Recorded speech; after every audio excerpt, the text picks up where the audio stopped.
इन दोस्तों, प्रचंड क्लासेस में आप सभी का स्वागत है। क्लास शुरू करने से पहले आपसे निवेदन है, कृपया आप चैनल को सब्सक्राइब कर लीजिए। चलिए शुरू करते हैं आज की क्लास। पहला न्यूज़ है कि ऑक्सफोर्ड इकोनॉमिक्स के पहले वैश्विक शहर सूचकांक में न्यूयॉर्क है पहला जो है शीर्ष शहर। ओके, न्यूयॉर्क पहला शीर्ष शहर है। इसमें किसके द्वारा ये जारी किया गया है? ऑक्सफोर्ड इकोनॉमिक्स द्वारा ग्लोबल सिटीज़ इंडेक्स जारी किया गया है। ठीक है, ग्लोबल सिटीज़ इंडेक्स पूछ सकता है कि किसने जारी किया है, तो ऑक्सफोर्ड इकोनॉमिक्स ने जारी किया है। पहला शहर इसमें किसको रखा है? न्यूयॉर्क को, दूसरा लंदन को, सेंट जोस को, तीसरा टोक्यो, चौथा और पाँचवें पे पेरिस को रखा है। ठीक है, इसमें जो है भारत के 91 शहर शामिल हैं।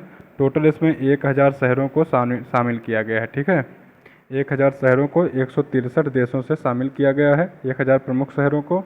इसमें देखते हैं कि भारत का कौन सा शहर शामिल है, तो 350 नंबर पर भारत का जो है दिल्ली शहर शामिल है। जो दिल्ली है भारत का, वो 350 नंबर पे है। 350 से पहले भारत के एक भी शहर नहीं शामिल हैं। बेंगलुरु 411 नंबर पे है और मुंबई 427। पहले पे मतलब 350 पे दिल्ली, 411 पे बेंगलुरु और फिर मुंबई। ठीक है, तो ये आपको ध्यान में रखना है क्रम। ओके, और इसमें जो सबसे लास्ट में है वो अपना उत्तर प्रदेश का कौन सा है? सुल्तानपुर शहर।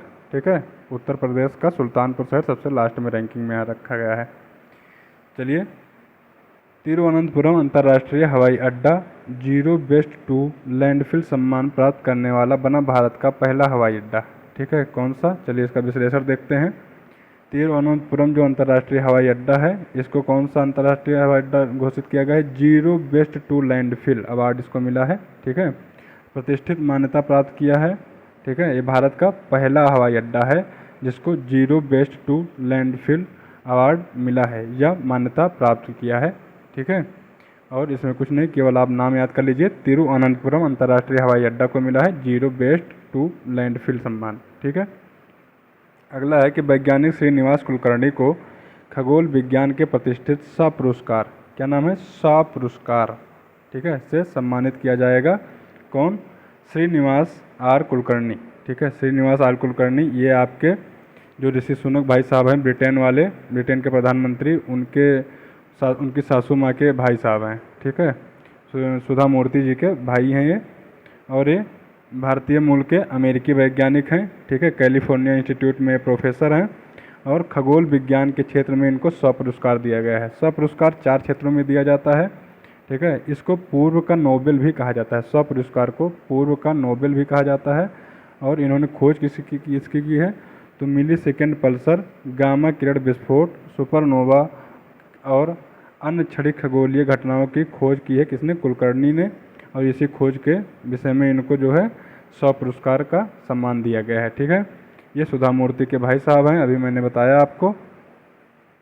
ये पुरस्कार जो है 4 क्षेत्रों में दिया जाता है। खगोल विज्ञान के लिए, जीवन विज्ञान और चिकित्सा के लिए, गणितीय विज्ञान के लिए।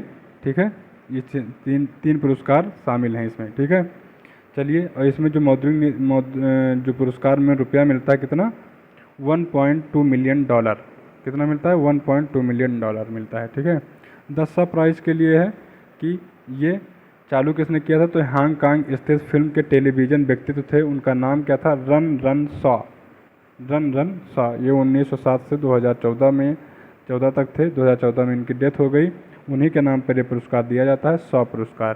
ठीक है, तो ये 2024 में जो पुरस्कार ये दिया जाएगा, कहाँ पे दिया जाएगा? हांगकांग में। ठीक है, 12 नवंबर को हांगकांग में पुरस्कार वितरित होगा। अगला है कि दूरदर्शन का डीडी किसान एक चैनल है। 2 एआई एंकर, एआई क्रिस और एआई भूमि लॉन्च करेगा। कौन? ये पहला चैनल होगा जो 2 एआई जो है एंकरों को लॉन्च करेगा। एक का नाम है, जो पुरुष है उसका नाम है एआई क्रिस, और दूसरे जो महिला है उसका नाम है एआई भूमि। तो क्रिस पुरुष है और महिला का नाम भूमि है। क्रिस आप जानते हैं ऋतिक रोशन बनता है, मूवी के हिसाब से याद कर लीजिए। भूमि पाटनेकर वाइफ वो है, औरत है। तो जो भूमि है वो महिला एआई एंकर है और जो क्रिस है वो पुरुष एआई एंकर है। ऐसे आपको याद हो जाएगा। चलिए, संयुक्त राष्ट्र महासभा ने 24 मई को घोषित किया है अंतर्राष्ट्रीय मरखोर दिवस। अंतर्राष्ट्रीय मरखोर दिवस। ये मरखोर एक जो है भेड़ या बकरी जैसा एक जानवर है, ठीक है। तो इसको इसी के नाम पे 24 मई को अंतर्राष्ट्रीय मरखोर दिवस घोषित किया गया है। इसके बचाव के लिए, इसके संरक्षण के लिए। ये पाया कहाँ पे जाता है? तो ये मुख्य रूप से Afghanistan, Bharat, Pakistan, Turkmenistan, Tajikistan, Uzbekistan, मतलब मध्य एशियाई देशों और दक्षिणी एशियाई देशों में पाया जाता है, ठीक है। ये खतरे के निकट है और संकटग्रस्त श्रेणी में रखा गया है। लुप्त प्राय प्रजातियों में अंतर्राष्ट्रीय व्यापार पर कन्वेंशन के परिशिष्ट वन में भी इसको शामिल कर लिया गया है। तो कभी कभी पूछता है कि कौन सा जानवर किस परिशिष्ट में शामिल है, तो इसको परिशिष्ट वन में शामिल किया गया है, तो इसको याद रखिएगा और संकटग्रस्त है, ठीक है। चलिए अगला है, आगे इसमें देखते हैं कि ये जो है मरखोर है, ये पेंच सींग वाली बकरी के रूप में जाना जाता है और ये पाकिस्तान का राष्ट्रीय पशु है। पाकिस्तान का राष्ट्रीय पशु है, ठीक है। कौन? मरखोर। विश्व कछुआ दिवस मनाया जाता है 23 मई को। 23 मई को क्या मनाया जाता है? विश्व कछुआ दिवस, ठीक है। और मरखोर दिवस कब मनाया जाएगा? 24 मई को। तो 23 मई और 24 मई, 23 मई को कछुआ दिवस, 24 मई को मरखोर दिवस, ठीक है। ये जो है ये कछुआ दिवस मनाने की शुरुआत कब से हुई थी? सन 2000 से, ओके। अगला न्यूज़ है कि भारत में पहली एशियाई रिले चैंपियनशिप में जीते कितने? 3 पदक। किसने जीते हैं? भारत ने 3 पदक जीते हैं। कहाँ पे? एशियाई रिले चैंपियनशिप में, ओके। ये एक्चुअली क्या होता है? एशियाई रिले चैंपियनशिप ये होता है, इससे क्या होता है, जब ये आपका ओलंपिक होता है उसमें फाइनलिस्ट के लिए ये लोग जाते हैं। इसमें जो फाइनल होते हैं वो भी ओलंपिक में जाके खेलते हैं। मतलब ऐसा नहीं कि जो इसमें खेलेंगे वही फाइनल में जाएंगे खेलने ओलंपिक में, लेकिन इसमें खेलते हैं उनको जो है अपना देश आगे प्रमोट करके भेजता है।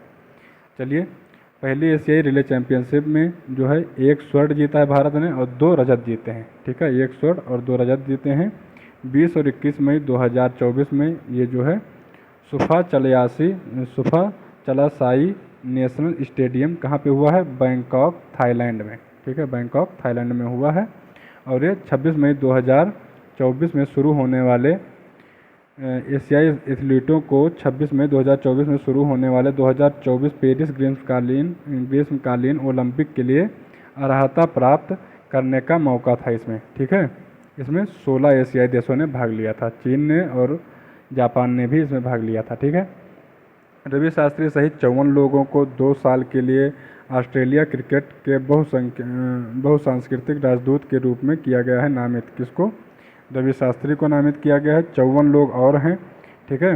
और किसने नामित किया है? ऑस्ट्रेलियाई क्रिकेट ने किसके लिए? बहुसांस्कृतिक राजदूत के रूप में शामिल किया, ठीक है। तो इसमें भारत देश से रवि शास्त्री को लिया गया है और कई इसमें जो है फेमस लोग हैं, जैसे इनके अलावा जो उस्मान ख्वाजा है, मेल जोन्स, वसीम अकरम जो पाकिस्तान के हैं, लिसा स्टर्लिन और किश्वर चौधरी, अलाना किंग, ठीक है, पीटर वर्गीस, ऐसे कई लोग हैं जिनको शामिल किया गया। 54 लोगों को टोटल शामिल किया गया है, ठीक है। जेठा अहीर को नफेड के एक जेठा अहीर को नफेड के नए चेयरमैन पद के लिए जो है नियुक्त किया गया है। किसको? जेठा अहीर को, ठीक है। ये भाजपा विधायक रह चुके हैं। कौन? जेठा अहीर। ये भाजपा विधायक थे और पहले जो हैं गुजरात विधानसभा में उपाध्यक्ष के रूप में भी कार्य कर चुके हैं। नफेड का फुल फॉर्म क्या होता है? भारतीय राष्ट्रीय कृषि सहकारी विपणन महासंघ, इसको कहते हैं नफेड, ठीक है। इसमें क्या है कि इनको जो है नफेड का निर्विरोध अध्यक्ष चुना गया है। 21 निदेशकों वाले बोर्ड ने इनको निर्विरोध चुना है। कोई इनके सामने और खड़ा नहीं हुआ था, इसके लिए दावेदारी नहीं पेश किया था, ठीक है। आगे देखते हैं इनके बारे में थोड़ा सा। आगे है कि इफ़को के अध्यक्ष के रूप में किसको चुना गया है? तो इफ़को के अध्यक्ष के रूप में चुना गया है दिलीप संघानी को। किसको? दिलीप संघानी। और जेठा अहीर को नफेड के लिए, नफेड का जो से क्या होता है? National agricultural corporative marketing federation, ठीक है, ऑफ इंडिया लिमिटेड, ओके। ये शुरू कब किया गया था? नफेड की स्थापना कब हुई? तो 2 अक्टूबर 1958 में इसकी जो है स्थापना हुई थी, गांधी जयंती के दिन, ओके। चलिए, नफेड की जो स्थापना हुई थी वो किसानों को लाभ पहुंचाने के लिए और कृषि उपज के सहकारी विपणन को बढ़ावा देने के लिए इसका मेन उद्देश्य था। उत्तराखंड में देखा गया है पहली बार चाइनीज पांड हिरान पक्षी। तो आपसे पूछ सकता है कि चाइनीज पॉन्ड हिरान पक्षी अभी रिसेंटली किस प्रदेश में देखा गया है जहाँ पर वो नहीं पाया जाता था लगभग, तो उत्तराखंड में। ये कहाँ कहाँ पर पाया जाता था, तो अमूमन क्या है, पूर्वोत्तर राज्यों में या राजस्थान में या भूटान में देखा जाता था। लेकिन अभी ये उत्तराखंड में भी प्रजनन के लिए ये पक्षी इकट्ठा हुए थे, तो इनको नोटिस किया गया है। नाम क्या है, चाइनीज पॉन्ड। ठीक है, चाइनीज पॉन्ड हिरान पहली बार उत्तराखंड में देखा गया है। ओके, इनका जो है शरीर का बनावट देख लेते हैं, क्योंकि कोई कोई पूछ लेता है कि इनका शरीर का बनावट का, तो 47 सेंटीमीटर मतलब लगभग 19 इंच ये लंबा होता है। इनके पंख जो हैं सफ़ेद होते हैं, पीले रंग की चोंच होती है और काले सिर होते हैं, पीली आंखें और पैर होते हैं। तो आप इतना मत देखिए, इनका जो सिर होता है वो काला होता है, चोंच जो होती है पीली होती है और रंग इनका क्या होता है, सफ़ेद। ठीक है, और ये IUCN के जो है कम चिंता वाले प्रजाति में रखे गए हैं, मतलब कोई इनको अभी कोई खतरा नहीं है। ठीक है, अगला न्यूज़ है कि यूपी की ई-रिक्शा चालक आरती को, क्या नाम है मैडम का, आरती, इनको जो है यूपी की महिला सशक्तिकरण पुरस्कार अमल क्लूनी पुरस्कार से इनको सम्मानित किया गया है बर्मिंघम में। ठीक है, बर्मिंघम पैलेस जो होता है, बहराइच की हैं ये। ठीक है, 18 वर्ष की हैं, महिला ई-रिक्शा चालक हैं, कौन, आरती। तो इनको जो है यूनाइटेड किंगडम के राजा चार्ल्स तृतीय द्वारा अमल क्लूनी अवार्ड, थोड़ा याद रखिएगा, इनको याद रखना इसलिए ज़रूरी है क्योंकि ये महिला जो है कहाँ की है, उत्तर प्रदेश की, तो आपसे उत्तर प्रदेश एग्जाम में पूछ सकता है। ठीक है, सशक्तिकरण पुरस्कार से सम्मानित किया गया है कि कहाँ पे, बकिंघम पैलेस में जो है, लंदन इंग्लैंड में।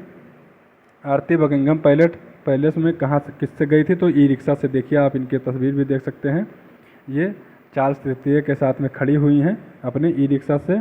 और ई-रिक्शा जो है किसने, उत्तर प्रदेश सरकार ने मिशन शक्ति योजना के तहत इनको दिया था मैडम जी को। ठीक है, मिशन शक्ति योजना के तहत इनको दिया गया था। मिशन शक्ति योजना, देखिए ट्रस्ट उन युवा, जो ये वाला ट्रस्ट है, तो उन युवा महिलाओं के काम को मान्यता देता है और उनका सम्मान करता है जो तमाम बाधाओं के बावजूद अपने प्रयासों में सफल होती हैं। ठीक है, और थोड़ा सा देख लेते हैं कि राज्य की महिलाओं के सशक्त बनाने के लिए जो है उत्तर प्रदेश सरकार ने 2020 में, ये योजना भी पूछ सकता है, तो 2020 में मिशन शक्ति शुरू किया था। ठीक है, मिशन शक्ति शुरू किया गया था और उसी के तहत इन्होंने पिंक ई-रिक्शा योजना, मिशन शक्ति के तहत ही पिंक ई-रिक्शा योजना भी शुरू किया था, जिसमें महिलाओं को जो है 1 हफ्ते की लगभग ट्रेनिंग भी दी जाती थी और 4,95,000 का जो है बिल्कुल ही कम दरों पर ई-रिक्शा के लिए लोन दिया जाता था। तो चलिए आज का ये समसामयिकी ख़त्म होता है, मिलते हैं अगले दिन ये नए न्यूज़ के साथ में। तब तक आप कृपया चैनल को सब्सक्राइब कर लीजिए। मिलते हैं नए न्यूज़ के साथ में, तब तक के लिए नमस्कार, धन्यवाद।